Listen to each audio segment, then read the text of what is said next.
Bienvenidos a esta nueva emisión de Semana Noticias, y esta vez con una propuesta que ha levantado mucha polémica en los últimos días. Pues Semana conoció la propuesta económica del senador y también líder de la Colombia Humana, Gustavo Petro, y pues esto ha desatado mucha polémica, sobre todo en las redes sociales y en varios sectores políticos, porque entre otras cosas, él propone que se emitan billetes para los más pobres. Pero ¿qué tan viables son estas medidas? Pues para ello tenemos a Luis Fernando Mejía, él es director de Desarrollo. Director, buenas tardes, gracias por acompañarnos. ¿Y si es viable esta propuesta? Hola María Paula, un saludo muy especial, saludo también para mi tocayo, el colega senador Luis Fernando Velasco, un saludo para todos los que nos están viendo.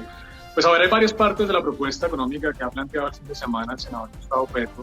Una primera que ha sido tal vez la más polémica, la más discutida, que tiene que ver con la eventualidad de una emisión monetaria por parte del Banco de la República para financiar un gasto social, unas entregas, ayudas sociales especialmente a las personas más pobres y vulnerables en el país, y se habla de más o menos un salario mínimo durante el cierre de las cuarentenas.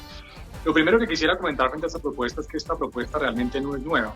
Desde cuando llega la pandemia en el mes de marzo y en el mes de abril incluso, los economistas más ortodoxos también hemos discutido la posibilidad de que el gobierno acuda a un préstamo del Banco de la República. Eso cuando todavía no teníamos una percepción correcta sobre cuáles iban a ser las capacidades de que el gobierno pudiera ahondar en ese gasto público tan necesario para poder disminuir, mitigar los impactos económicos de este choque tan profundo que ha sufrido la economía colombiana, especialmente durante el 2020. ¿Y qué ha pasado desde cuando llega la pandemia? Pues realmente el gobierno no ha tenido ninguna dificultad para obtener crédito. Ustedes además conocen las cifras. El problema entonces no es cómo se financia el gasto. Realmente el problema que vemos crítico hoy en día es cómo se está implementando ese gasto. Y les doy una cifra muy importante.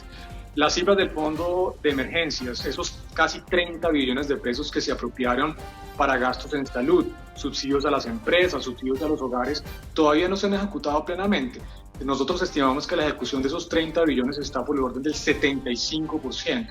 Entonces, más que pensar en alternativas de financiamiento que tienen riesgos muy importantes, como la pérdida de la credibilidad de la política fiscal y por supuesto también del Banco de la República, realmente el énfasis debe estar ahora, María Paula, en ejecutar los recursos, en asegurar que se lleguen y se destinen especialmente para los temas de salud, para la atención a los hogares más pobres y vulnerables y por supuesto también para las microempresas. Ahí está el reto y no tanto el tema de cómo se financian esos recursos que, de nuevo ratifico, el gobierno no ha tenido ningún problema para acceder a los mercados. Finalmente, ¿cómo ve usted esta propuesta de Gustavo Petro acerca de utilizar el Banco de la República y su principio constitucional de emitir dinero para financiar gasto social, senador? ¿Cómo están ustedes? Saludo al señor director de Desarrollo, a la mesa de trabajo de semana. A ver, recuerdo que por allá en los primeros meses del año pasado hicimos un debate en la Comisión Primera del Senado y a nombre de buen número de senadores hice una propuesta parecida. Tiene una diferencia con la del doctor Petro. A mí la emisión, entendida la emisión como ampliar la masa de dinero que tiene un país, no me gusta. Y no me gusta porque evidentemente si pues hay más dinero, el dinero vale menos y puede tener unos efectos complicados en devaluación. No estoy tan seguro en inflación, pero sí por lo menos en la devaluación. Yo lo que propuse, y creo que hoy está más vigente que nunca y puede concentrarse y puede juntarse con las de otras gentes que están hablando del tema, no es algo innovador ni nuevo, es que el Banco de la República le haga un crédito directo al gobierno para la reactivación económica y para ayudar a sostener a una gente en la que muchos no han pensado, que son esos informales, que no tienen el apoyo en la nómina porque no están inscritos, porque no están en una cámara de comercio, pero que de todas maneras necesitan que nosotros les ayudemos a salvar sus negocios, su modus vivendi, para poder activar también ciertos sectores formales de la economía que lo están pasando muy mal. Hay un tema, digamos, para quienes han defendido la posibilidad de realizar emisión por parte del Banco de la República, y es que los países desarrollados lo han venido haciendo, pero canalizando esos recursos a través del sistema financiero. Y pareciera ser que ese argumento es válido cuando uno ve que hay lo que ya llaman los expertos, una burbuja en el mercado accionario, entonces toda esa emisión se ha ido a comprar activos como acciones de empresas de tecnología, etcétera. ¿Usted cómo ve, en qué se diferencia la emisión que ha hecho Europa, inclusive la emisión que ha hecho Estados Unidos e inclusive Colombia, pero que terminan canalizándose a través del sistema financiero y aparentemente no llegando a la gente? Mira, Aldemar, hay un punto muy importante que usted está destacando y es cómo funcionan los mecanismos de la política monetaria, de la liquidez.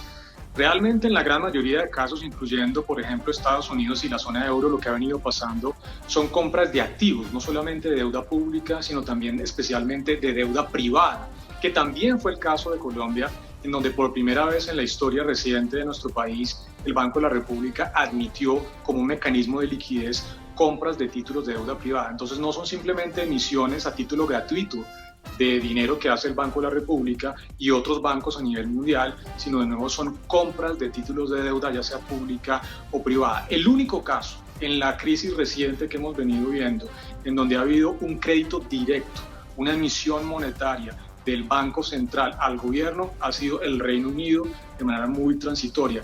Ni Estados Unidos ni el resto de economías continentales de Europa han hecho créditos directos al gobierno nacional.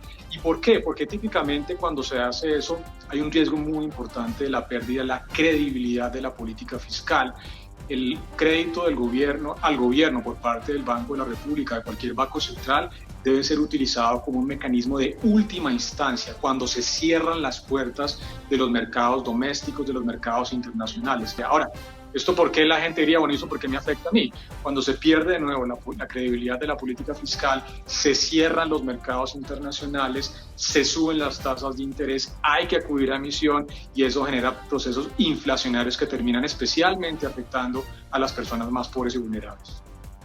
Director, Juan Carlos Pinzón, mediante su cuenta de Twitter, comentó esta publicación y dijo que imprimir billetes sin respaldo empobrece. ¿Esto es cierto? Pues mire, esa es la historia de nuevo más reciente de lo que ha venido pasando en países como Venezuela, pero incluso históricamente Zimbabue tuvo hace algunos años un episodio de hiperinflación. Esto no quiere decir que los bancos centrales no deban emitir dinero, por supuesto, esa es su función esencial, el control de la emisión monetaria, y esa emisión monetaria debe estar acorde con la demanda de dinero, cuáles son las transacciones que se deben ir haciendo a lo largo del año, y para eso el Banco de la República y todos los bancos a nivel internacional, los bancos centrales, hacen estimaciones de cuánto es la demanda de dinero. En esta coyuntura ha aumentado sustancialmente la demanda de dinero y por eso ustedes ven que las cifras de emisión monetaria han venido aumentando. Eso es muy distinto a decir que la emisión deba financiar al gobierno nacional. Ahí es donde está ese salto importante que puede generar de nuevo un problema de credibilidad a la política fiscal y a la política monetaria. Y cuando eso pasa, pues eso genera búsquedas de refugio en dólares, se deprecia nuestra moneda, hay procesos inflacionarios y quienes de nuevo más sufren con los procesos inflacionarios son las personas más pobres. No hay impuesto más regresivo de todos los que ustedes se puedan imaginar que la inflación. ¿Y por qué? Porque las personas más pobres usualmente no tienen activos financieros o no financieros que los protejan precisamente con esos procesos, contra esos procesos inflacionarios. Senador Luis Fernando Velasco, es claro que el diagnóstico es crítico, es claro que hay que hacer cosas para impulsar la economía.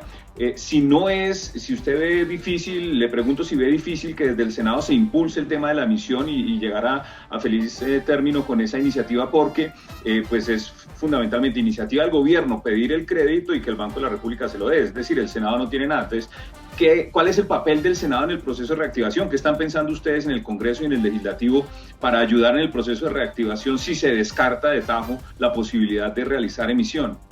Quiero insistir en lo siguiente, emisión se ha venido haciendo si se entiende por emisión que el Banco de la República preste dinero. Lo que pasa es que el Banco de la República le prestó al sector financiero un sector que no llega a todo Colombia, porque el sector financiero, y así debe hacer, pues los banqueros son cuidadosos en el crédito y esas pequeñas empresas, medianas empresas, no lograron acceder porque su riesgo evidentemente era alto y los banqueros no iban a asumir ese riesgo.